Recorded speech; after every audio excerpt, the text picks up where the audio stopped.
Jan Craig, welcome to A.PUTNAM's Women in Golf. We're so excited to chat with you today. Thank you, Allie. I'm excited too. Absolutely. And you are the owner of Jan Craig Headcovers, which has such a legacy and tradition and heritage in the golf world. So it's a pleasure to talk to you and hear your story because I know it's a long line of a family business. So it's a really interesting conversation I know we'll all have. Thank you. I know I'm looking forward to it. It's a fun one Good. for me because it's professional but also so personal as the third Yeah. generation of the family business. So I'm always happy to chat about it. Well, good, because I'm sure there's some challenges just facing with that evolution of a company and being in the role that you're in. So, and I think it's amazing to highlight you just as a professional in this space. And so I'm sure you can weigh in from that perspective as well. And as we kick this off, as I always do, this is funny for you because I'm going to say, when did golf come into your life? Obviously, at a very young age, being in a family business. So Mhm. tell us just like where it all started, and I'll ask you a few questions just as it pertains to, a point where you're like, I do want to be in this business. So start from the beginning. Sure. Yes, you hit the nail on the head. Golf has always been a part of my life in some capacity. I don't really remember a specific time that it was introduced to me just because it has kind of always been there, whether as the sport or as the business or as a passion of my dad and his side and introducing it to my mom when they got together and all that. But I've played as long as I can remember. My dad, hi, I Sorry. love it. No, that's okay. My dad would always take my siblings and I to the driving range. We live in Chicago, so in the winter it was always like the covered dome to pass the time. Um, at the time, it felt like he was pushing us into it just because, I had other things I wanted to be doing. But in hindsight, he was relatively gentle with the nudge. And it was always a part of my life. My mom managed the business. It's my dad's side, but my Okay. mom kind of played a role in it too. So when we were growing up, she was in sort of a managerial role, running things behind the scenes, doing a little bit of customer service, keeping the ball rolling while my dad worked his full-time job. So all that to say, there was just always yarn and palms and things in the house. So it's always been a thing. My I'm one of four, and my sibling who plays the least still plays. Oh, It's funny. just yeah, it's she's not quite as interested, but it's just a family thing. It just always has been. And I've been lucky enough that through my life, the most important people in my life, for the most part, have all come to me through golf or have all played golf, and we've been able to deepen our bonds through that. My best friends in high school, I met through the golf team because my brother played on the boys' golf team with their older brothers, just different things like that. My husband golfs. He golfed when we met. We bonded over that. Yeah. So it's always just kind of been a main character in my life, Hmm. um, which I feel grateful for, and which is why the business is wonderful and it's my profession, but it Hmm. doesn't feel that way. It just feels like it's It's so another great. part of my life. Yeah. That's so neat. And you've obviously been around it for a long time. And I know there's articles and places that people can find kind of the history of the family and where Jan Craig started with your grandmother. Can you touch on that just a little bit? Because I'm curious, just to highlight again, I think it's insane that this was started by your grandmother, and I think that's so telling. And it was what, 1962? Is that what it Yeah. was? Good trivia. So, right. So, even in that age, like that was extremely unusual. So, can you Mhm. talk a little bit about that past and kind of your favorite parts of just that tradition in your family? Yes, definitely. And it's funny you mentioned that because I've always loved the story and respected the Hmm. story, but being in this role and just becoming an adult and really understanding or imagining what that would have been like in the 60s as a Hmm. woman on the golf course founding a business, it just amazes me even more and more as I I grow bet. up and start to understand the implications of that. But she golfed a little bit before meeting my grandpa, and then when she met my grandpa, really took off. It was their favorite thing to do together. She was an amazing golfer. I always say I'm named after. She gave me her name, but she didn't give me her golfing ability. I cannot golf nearly as well as she did. She played in a bunch of USAMs. She played in the US Women's Open. She just competed all over the Cincinnati area and Greater Ohio area. Okay. And she just one day decided to get a new golf bag. Couldn't find any head covers she liked, so she knit her own. And then her friends noticed them, started asking for some. It grew within their country club community, within their neighboring communities. And then what really made it take off was at the same time, Jack Nicklaus was coming up as an amateur outside of Cincinnati. So he spotted them somewhere, tracked her down on like their landline at on their county road at their farmhouse, got them on the bag, and it really, as cheesy as it sounds, the rest is history. Oh my And gosh. he started gaining notoriety. People noticed the palms. He always had our largest big palms. They were really identifiable. Yeah, and it kind of took off from there. And it's always kind of followed that path of we've been lucky enough to have wonderful professional players carrying them, but Hmm. throughout the entire time, a huge portion of our business is just everyday players who like the look, who like the functionality, who likes the story. So we've always had those kind of two sides of the business, the balance of it. But she passed away in 1977, I think. We might have to cut that and have me Hmm. check. Before I was born, pretty unexpectedly. Hmm. So that was really tough on my dad's family, but her brother and sister-in-law were wonderful, and they took over the business and helped my grandpa keep it alive. And they ran it for about 15 years because my Hmm. dad was still in college at the time, and he's the oldest of his siblings. None of the kids were old enough to take over the family business. But then when my dad was old enough and my great Aunt Gretchen decided it was time for her to retire from the business, that's when my parents took over. So they're kind of official generation two after one Yeah. and one five. And they ran it for the better part of 30 years. That's when we moved to Wow. Chicago. And then 5 years ago, I took over. Kind of It's unexpectedly. incredible. I've always been interested in it, but it's not like I had visions of owning the business one day.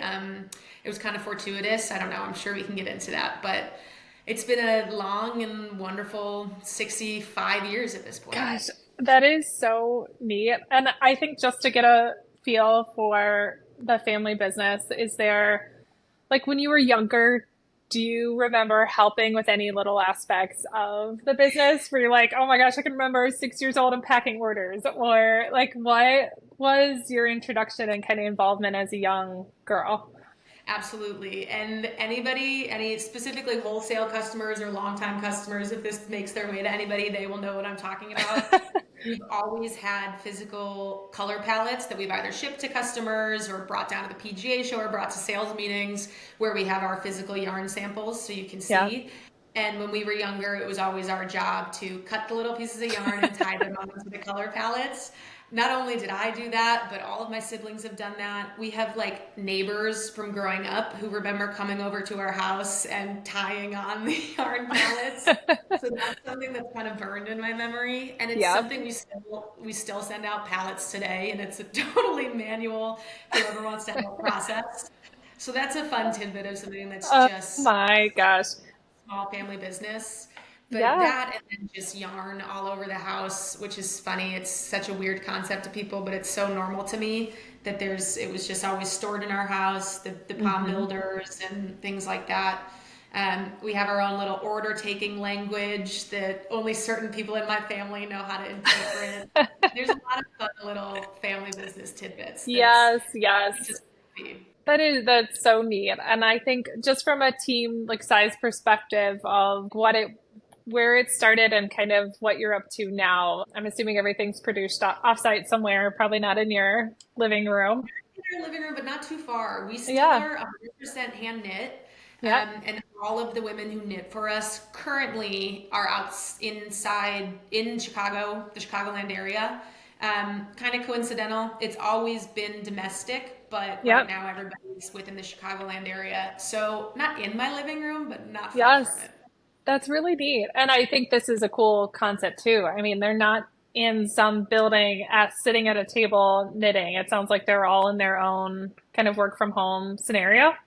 Yes, yes. So So it really cool. does kind of mirror what it used to be when it, So or at neat. least what I'm told it used to be when it was my grandma knitting herself, and she had her little knitting circle of her friends in Cincinnati. They Yeah. would go to each other's houses and just knit and chat and catch up. And now it's a similar sort of thing, just with a bit of a larger Yes. team. And typically they Right. stay there. Some of them are, sisters-in-laws or cousins or nieces, daughters who have, through word of mouth, heard about the Hmm. business and wanted to join and work for us. But it really is special that it It hasn't is. changed much. Absolutely. And there's no like milling aspect, some big, I think so many people try to imagine what the behind the scenes and production looks like. And I think it's super special that these are, I mean, literally handmade, and there's no way around that and making those unique, and quality products. So I think it makes it really special and neat that you've held on to that, which I think makes, Jan Craig Headcovers just so unique in that light. So really, really neat that you've held on to it. I appreciate that. And I really appreciate when people notice that because it does certainly lead to more headaches and more legwork and some Of course. creativity and different solutions. But it's so important to me. Hmm. It's not lost on me that people could probably get a cheaper head cover that is quicker turnaround Hmm. anywhere else on the internet. But I'd be hard pressed to believe that it's made with as much love and care as ours are. And that legacy is just, we say it on our website, we say it all the time, but my grandma's name goes with everything we make, and now my name. So it's just, Yeah. it means a lot to me that a product with my name on it, stands the test of time and continues that quality. So Yeah. regardless of the headaches and challenges it brings, that's the most important part to me is the family aspect and that craftsmanship. Yeah, and it's hard to find nowadays, but I do feel like the trend right now is kind of reverting back to that type of product that has a little bit more meaning and value, whether it's a story behind where that was made or why it's made that way or the customization piece of it. Like I think that's becoming, I don't know that trend's the word, but I just think there's a lot more value in buying quality product and having that special meaning behind it. So it's so cool to see that that's just held on so strongly for you, and it makes a lot of sense too from a family perspective. Yeah. So I have to ask, so as you went to college, what was your major? Like, what did you study? And going into school, did you have another career in mind? My major was journalism, so yes, completely. I was a business administration minor, and I wish I Hmm. would have paid a little more attention in those classes. But I was really, really into journalism, print journalism specifically. Kind of going back to what I said earlier about not envisioning me owning the business, I can't say full stop. I didn't envision some bit of this because Hmm. I've always, with golf being so important in my life, I've always liked the idea of working in the industry in some capacity, but it used to be in journalism. I was obsessed with Marty Hackle, who was at the time the style editor for Golf Digest, while He's everybody was in. still, Marty is, yeah, the style guy. He is, And it's so full circle now. He's a great friend of the brand, and yeah, he's become kind of a mentor. And it's just that's one of that's those cool. funny niche, like if you know, you know. But like for me, that was Totally a big moment the first time I met cute. him. Hold on, Yeah, that's so all cool. people were idolizing. I mean, of course, I loved my Vogue and my Vanity Fair, but like I didn't want to be Graydon Carter. I wanted to be Marty Hackle. I love that. It was that path. I always envisioned Yeah. that golf would hopefully somehow tie in, but I did not think I would take over the family business. I Hmm. thought that maybe it would help me make connections in a journalistic capacity, maybe. Yeah. In college, I never could have imagined what golf media looks like now. So I Hmm. can only imagine, like, if I were in college now, what I would be wanting to do. Um, but yeah, I was very, very set on working in the magazine world specifically. So I pivoted a Neat. bit. You did. So when you were obviously probably a junior, I'd assume you were looking at internships and things like that of next steps. Where's my first job?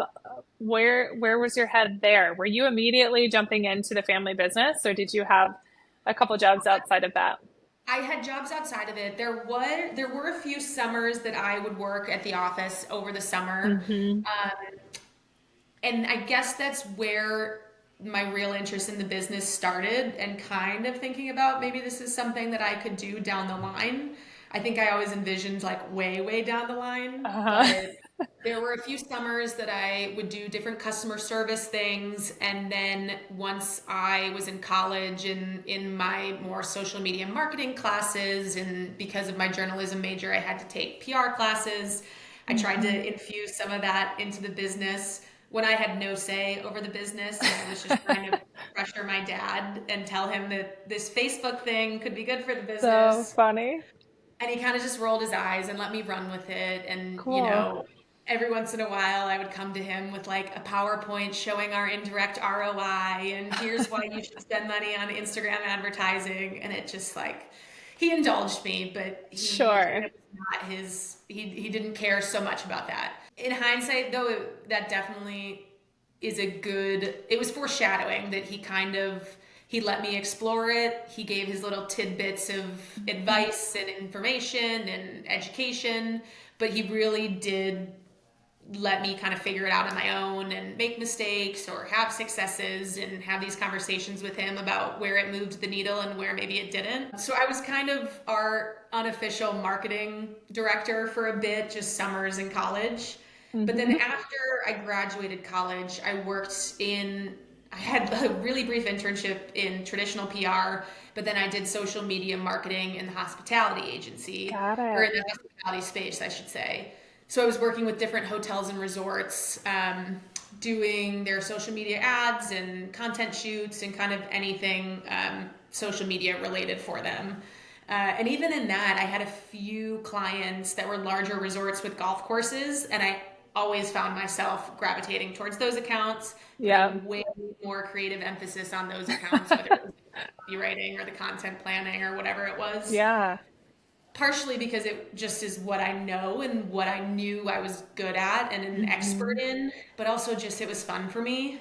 Yeah. So then COVID happened. Our longtime general manager decided to go to law school. And that was kind of when the stars just aligned that things were looking different at my company. I wasn't feeling that fulfilled. Um, it was a crossroads for the business, whether we were going to find a new GM, Hmm. whether somebody else was going to take ownership, just where are things going here. And my dad and I had a lot of long conversations about my interest, and I just decided to jump into it, and I seriously have not looked back. There has not been one Oh, moment I've regretted that decision. So, and that, it's been 5 years. that's crazy. And that's, I'm sure, such a special and memorable moment to having to make that decision. How old were you when you were kind of at that point of, do I stay on my path or do I jump into the business? 25 or 26, I think. Okay.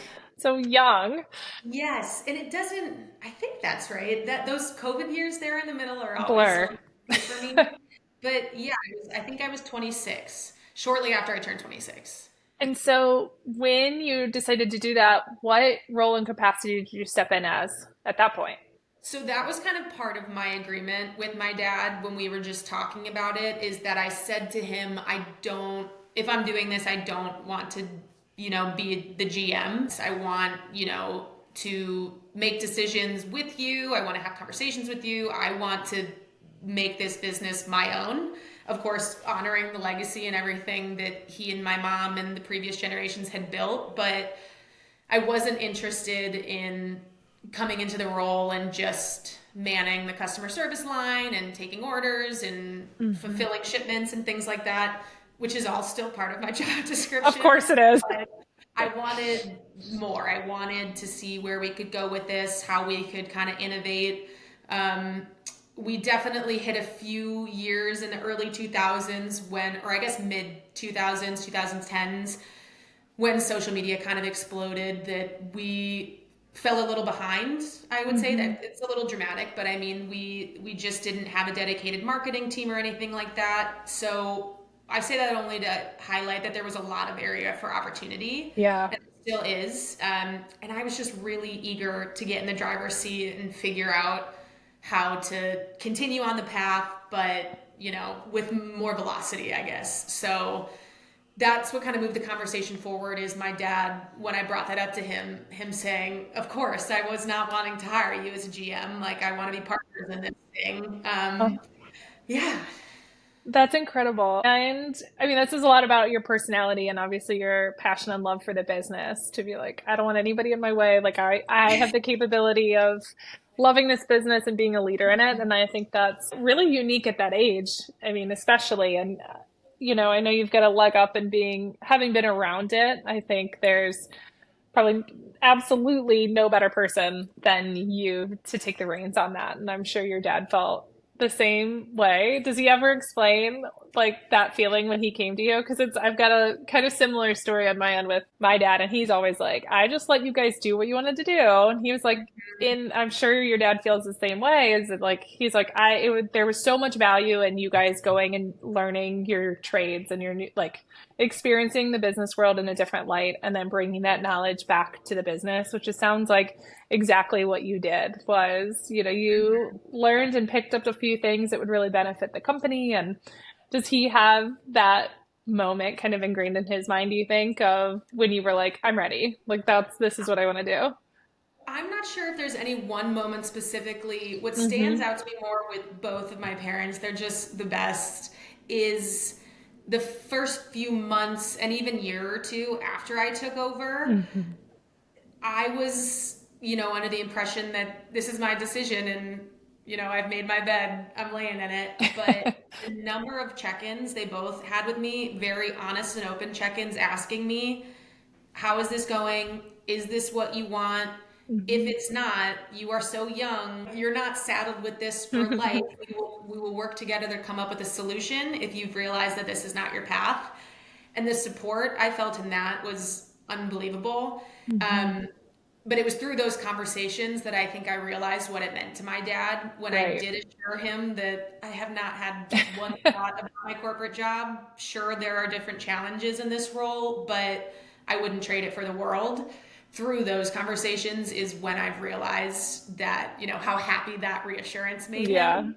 Um, Yeah. and he always, as a parent, had the sense of wanting to support me and protect me. And in the back of his mind, when I said yes, I think in his mind it was yes, but we'll see for a little bit and make sure this is the right thing. Yeah. So now that it's been Absolutely. 5 years and I still have the same passion, if not more, that's when I see in him, how grateful he is for that and proud, I hope.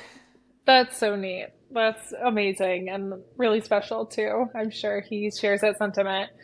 Now, I think just like shifting and kind of looking at where you are in the business, and I know you've mentioned just like initially when you took over in a couple of years of challenges in terms of navigating social media and everything that it's kind of turned into.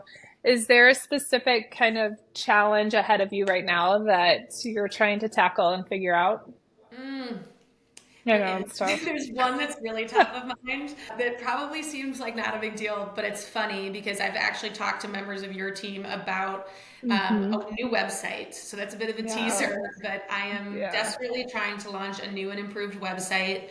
Um, Inside baseball, back when we built our website, that was when platforms like Shopify and Squarespace didn't even exist. Yeah. So going back to just the conversation about modernizing the business, keeping the Hmm. legacy, keeping the heritage, but bringing it into 2024 and beyond, which that's just kind of a teaser at the different things Yeah. the hats that I wear and the things that I manage on a day-to-day basis that I so wish I could just focus all on one project, hit the green light, we're good to launch. But there's all these different things pulling me in different directions, which is a fun, interesting challenge. I'm always on my toes, but Oh my that's kind gosh. of something that I'm looking forward to in 2025, Hmm. which will change the way we sell certain things. It's going to hopefully expand some of our product range a bit. It'll allow us more opportunities for collaborations, things like that. Just a little bit of a streamline back ends. I'm Hmm. excited about because I think it's going to lead to a lot of exciting things in 2025. That's amazing. And I can completely relate with saying you've got this project and how do I find time for it? Are you Uh-huh. which I think most women are really good multitaskers. But it is sometimes a matter of being like, oh my gosh, how do I buckle down and work on something like that? Do you have any tips or tricks for yourself that allow you to do that and find time for things like that? Something I've struggled with and learned along the way is that my perfectionism actually makes me a procrastinator. I have to have like all of my ducks in a row before I move through something because in my mind I need to make sure I'm completely poised for success. Hmm. And that ends up backfiring because I get way behind the eight ball and a few months behind on something that I could have just launched and figured out. Yeah. So, an appropriate amount of preparation is good, but I would say do not wait too long. Just dive in and figure it out as you go. Again, without being totally naive to what you need to do, but Right.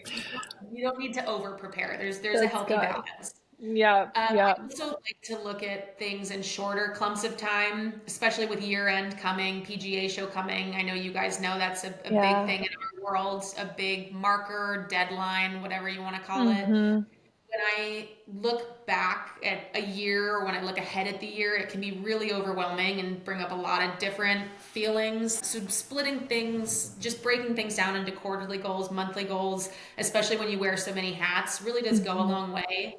And I think it helps you revel a little bit more in those little wins that are so important because Hmm. being a business owner, it's so easy to just have a little win, move on to the next thing, and not just like give yourself a little pat on the back.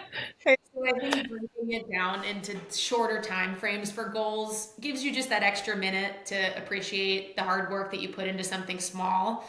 Yeah. Because I know you know it seems small, but those things will keep you going and keep you motivated Yeah. to moving along. Absolutely. And it is such a good feeling and I think it's good for your soul and mind when you can complete something. And it is harder when you look at a project in such a big scope and not just chunk those out, like you said, to just feel good that you can feel the momentum in like completing that task. So I Yes. can see where that's very, very valuable advice. Now, what about you kind of mentioned collaborations, and I think we're in this world of collaborations. You see Mhm. tons of different brands out there aligning with other brands, other products. And I know you've had, I mean, it's kind of interesting because even from the legacy and where this all started, that in a way that was a little bit of kind of that rock star moment of where the head covers landed and the visibility to it, like from a very early stage. Like it was huge for you guys. Now, with your approach, and I know you've got kind of this, I mean, we all talk about content and how do you create visibility and how have collaborations worked out for you? Is it something on the forefront of your mind? I know you mentioned it, but is it something you see working really well for you? Yes and no. When I see a lot of benefit in the right collaborations. Hmm. I have not participated in any collaborations that have gone horribly wrong by any That's means. good. But when I first took over, I was a little more of a yes man and Yeah. just, I loved the idea of collabing and saying yes to everybody and figuring out partnerships with as many people as possible. Hmm. But I've definitely come to appreciate the extra value in aligning with the right brands and Hmm. people in the industry and that's not to say that there's good and bad, but there's similar and dissimilar, and finding people in the industry who have the same vision, the same customer base, I don't know, just all of that, those similarities. I think Yeah. that that's where there's really a home run, and I've tried to be a little more particular because I do notice more success, and less in terms of like the bottom line, but more just buzz and interest and appreciation from Yeah. customers when it's two brands that there really is commonality or there's a through Hmm. line rather than just you know two brands that just get together and there's not a lot of Yeah. synergy there. Yeah, yeah, and that's it's funny because I've had that same challenge with A.PUTNAM, and it's not that we've like dragged our feet, but I think it is just like really putting so much thought into that and a little bit of like what our customers are looking for, and we Mhm. straddle this weird line of kind of lifestyle and golf where like a lot of our customers aren't golf, so Mhm. it's kind of a weird world we're in. But I think to your point though, you're trying to, I mean, you want to offer value too, and that's hard to do when you don't align super well with Mhm. one of those brands. So It is. It's just in a world where you can't open, it just seems like you can't open Instagram without seeing somebody's new collaboration. It's So it feels crazy. like a lot of pressure to do it, but Hmm. obviously you've kind of been down that path to see what works and doesn't, or not that it doesn't work, but which ones really like hit home. Right. And it's such a fine line. It's been so interesting over the 6 decades that we've been in business, the progression of golf and its popularity and the customer base and the demographic who's interested in golf. It used to be that the people who were buying, I mean, you either had people who played in two corporate events a year and were fine with their manufactured head covers that came with their clubs, or you Hmm. had people that played every single weekend, multiple times a weekend, eat, breathe, sleep, golf, and they wanted to invest in their product and therefore would buy Jan Craig head covers. Now there's so much middle ground, which is so Yeah. amazing, and it's grown the space so much. People who aren't out there every weekend, but are out there, more than once a quarter, enough that they want to invest in their gear and play more and care about the brands they carry. So there is so much opportunity to collaborate with brands that maybe aren't so golf focused like Hmm. we are. Yeah. But I never want to go so far off that we're Right. just totally off brand and turning off the people who have been with Yeah. us through the whole journey. Of So I course. do struggle with kind of finding that fine line of Yeah. finding that new customer that I don't know about yet without Mhm. alienating all of our wonderful existing customers. That's so complicated. Yeah, Instagram, it's tough because you're so right. You open it and it's collaborations, it's visibility, Yeah. it's sponsorships, Yeah. it's not like it used to be that Jack Nicholas called up my grandma on the landline and said, "Can I have some head covers?" It's definitely a little more competitive out there. Yeah, it is. And it's nice. It's good. You've got, like you said, you keep an eye and I think the importance on your like your hardcore customers Mhm. that you know what they value in their head covers and what they're looking for and you don't lose sight of that and I can tell that that's something you want to hold on to and it's not let's follow this trend and figure out figure out how we can get more outside the box customers. So but it's tough as a business owner to make those decisions.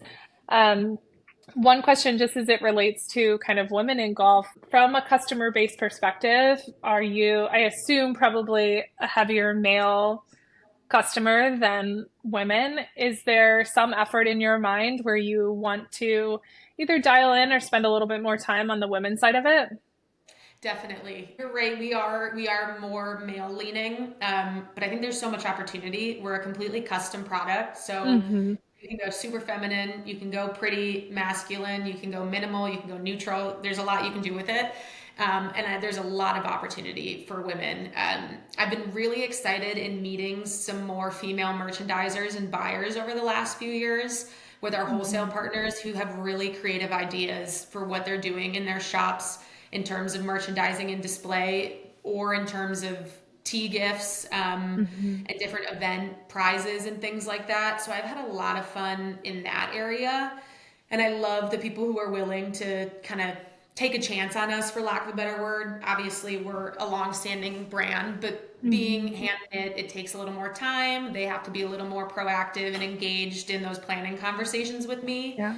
So I love working in that capacity, specifically for women's events, because it does introduce us to so many women. And we've always been so all about word of mouth marketing. Hmm. And that does wonders for us. And I mean, there's no denying that women are the buyers and a lot of times the decision makers in terms of shopping. Yeah. So I know that there is a lot of room for growth there and also just room for feedback. I've had Hmm. some awesome conversations both with wholesale partners and retail customers about quality, colors, things like that. So the short answer is yes. I would Yeah. love to find a more even split, especially as more women get more comfortable playing golf too. Right. Um, I've been lucky enough to have never felt like there's a huge barrier for entry to me to the game just because I've been surrounded by Hmm. peers and wonderful people who have made me feel welcome in the sport. But I realize that's not everybody's experience. So it's Yeah. fun to meet women who are new to the game and give them like one more thing to be excited about, kind of dressing up their bag, designing their Yeah. set. So I'm hopeful that there's even more room for growth there. Yeah, that's so neat. And it is just out of sheer numbers and the number, I mean, that it keeps ticking up. And Hmm.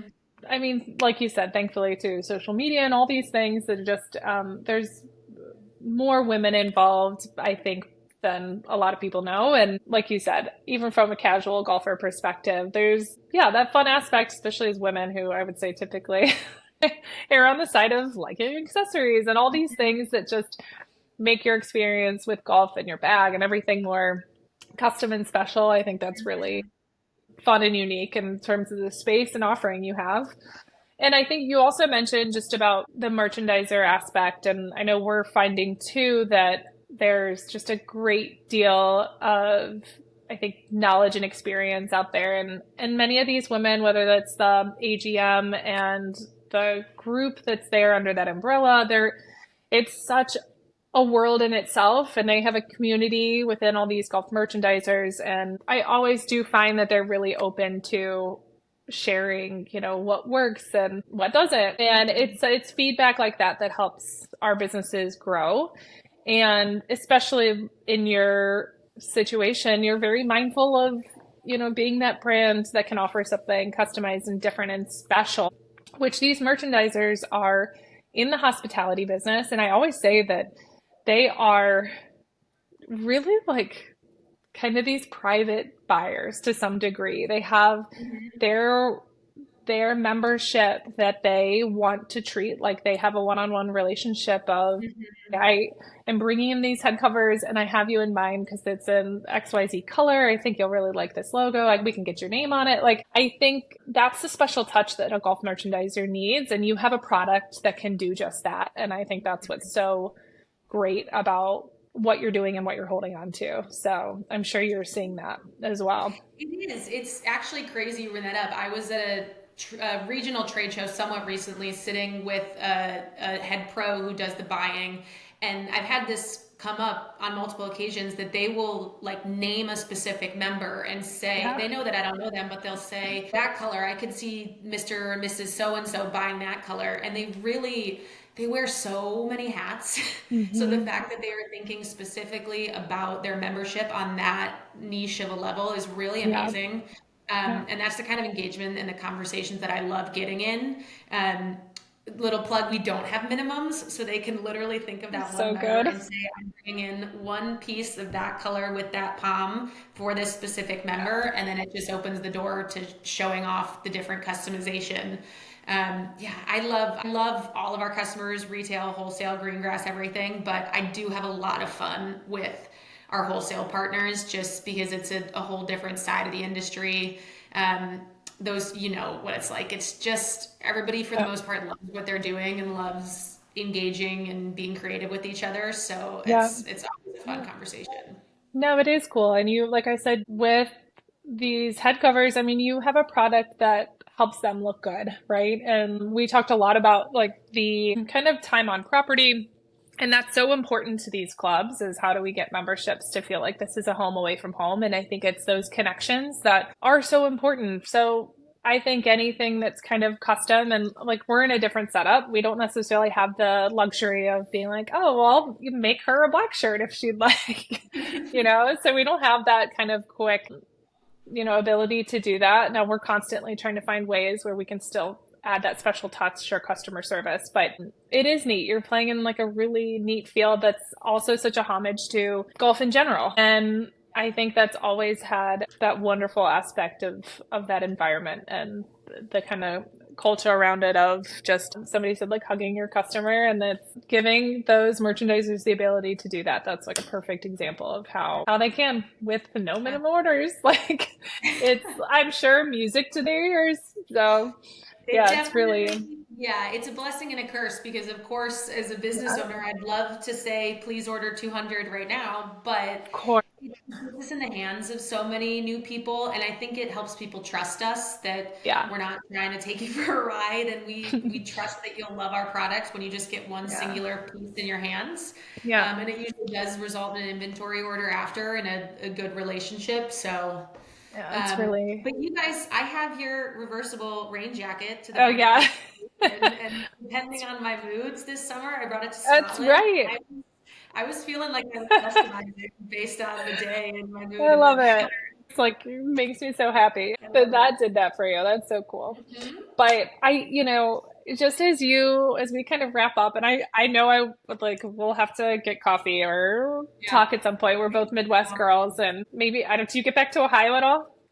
I do. My husband's from Chagrin. I don't know if I want to reveal his address, if we should cut that or not. But yeah, he's from really close to where you are. Yeah. Last time we were there was Memorial Day. Yep. We're usually there twice a year. Okay. Love the area. So Okay. Well, you have to tell me next time you're in town because yeah, anytime my arm could be twisted to go to Chagrin, I'm like all in.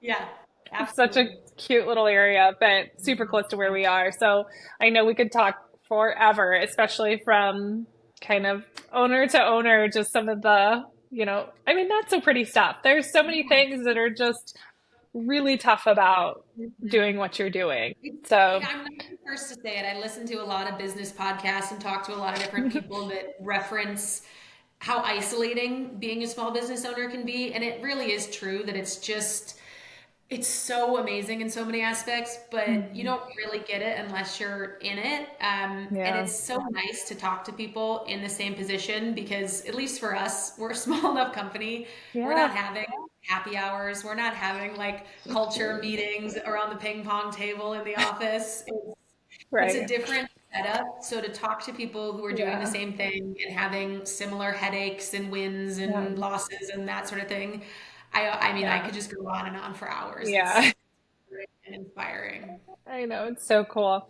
And I know we'll see each other at the PGA show for sure. But as we wrap this up in 2025, is there anything really on your radar, whether that's a goal or just something you're working on that you're excited about and can share? I mean, I referenced it earlier a little bit, but with hopefully the launch of a new website, that's just going to open a Yeah. lot of doors. I'm really excited for what that means for our customers, specifically the customers who've been with us for years, if not decades. Um, just opening up the door to maybe quicker turnaround times Hmm. or different customization options, maybe merch if they are so Oh, Jan Craig loyal that they want some Jan Craig logos on different things other well, than their head covers, different partnerships. I think yeah, I'm hoping for a new, I don't want to say chapter because we're going to be the same Jan Craig head covers, yeah. but a little more robust chapter next year. Yeah, Oh, I it's so have some fun exciting. things in the pipeline that I think the customers who have become our extended family are going to be Hmm. excited about. That's amazing. And very last question. I think as you look in your entry into the golf world was different than some. Do you have any advice for women that are trying to find a career in this industry? Oh, that's a good one. I should have thought about this one ahead of time. I Um, sprung this one on you. I feel like a broken record because I know I've listened to your series a lot and people have Hmm. said it when I talk to people. The people in this space, specifically the women in this space, are so welcoming. Hmm. It's such a small industry, but at least the people that I interact with in this industry, they really don't look at it as a job for the most part. Hmm. It's people love what they do in golf, typically because golf is a passion first and Yeah. then they turn it into a job. At least that's a lot of Yeah. cases. So I have never ever bump into anybody in this industry who is not willing to have a conversation, not willing to Mhm. share their advice, not willing to ask questions, just bounce ideas off of each other. So I would say just like send that message, connect Mhm. on LinkedIn, just get talking Yeah. people are really so welcoming. And it's a small world So around small. these golf carts. So meeting one person can open the door to, Yeah. 20, 50, 200 It's so because we true. all kind of know each other and everybody's willing Yeah. to converse. So just network, as intimidating as it can be, and jump in. Totally.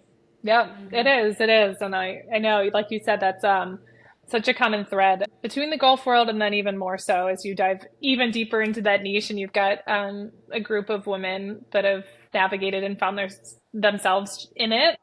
Hmm. I mean, I myself would say the same thing. I didn't come from the golf world, but I've found that everybody for sure is very warm and welcoming to Hmm. mentorship and sharing their network. And it's what I tell people is the best part about this this industry. And Mhm. it's a little bit of that in other industries. I am absolutely sure of it, but there is something very special about golf. So, It and you're is, like and it's living and breathing it. yeah, and I'm in that position that we are like our customers are golfers, period. You're not buying a Yeah. head cover, you're not a golfer. But it's so fun for me to meet brands like yours and Hmm. different brands, children's brands that have golf lines, things like Yeah. that. And when we all come together and we are here for the same reason, being golf, but everybody has their different Yeah. experiences that they pull from. And, I could learn a lot from you guys from the lifestyle perspective Hmm. and different, whether it's gear or Yeah. there's just a lot to pull from with that common interest of golf. So you could just go on and on and on with the I know. connection. I know. Well, I know. I'm excited to see you soon, but also just like proud of you and just kudos to you to taking this You too. on and being such a leader in this space, and running a family business is not easy. So like it's really really cool to see that you're doing this, that you started at such a young age and you're still young and you are just looking out for your best interest as a company, and I think that's really important. Just stick to your values, and you're doing Thank just you. that. So we're so excited to watch you. Thank you so much. Every once in a while, it's nice to hear the reminder. It's tempting sometimes to just like Yes. sprint, grow, take the easy way, but that's so not us. We're Yeah. so about our heritage, our customers who are our family. I mean, it's our values are what drive me and drive the family every day. So I appreciate that a lot. Oh And my ditto. gosh. And I'm so glad That's our so paths neat. crossed and that Me we've too. gotten to get to know each other. Yeah, I'm Agreed. a fan of the brand. I wear your guys' stuff all the time. I'm a fan of your values, everything. So Well, I'm thanks. excited for Thanks so much. continued fun down the road. It will. It will. And I just thank you for being a part of this and like our Of course. wonderful women in golf community. So, such a good addition and such good story here. So, thank you. Thank you for having me. Bye, Janet. Bye.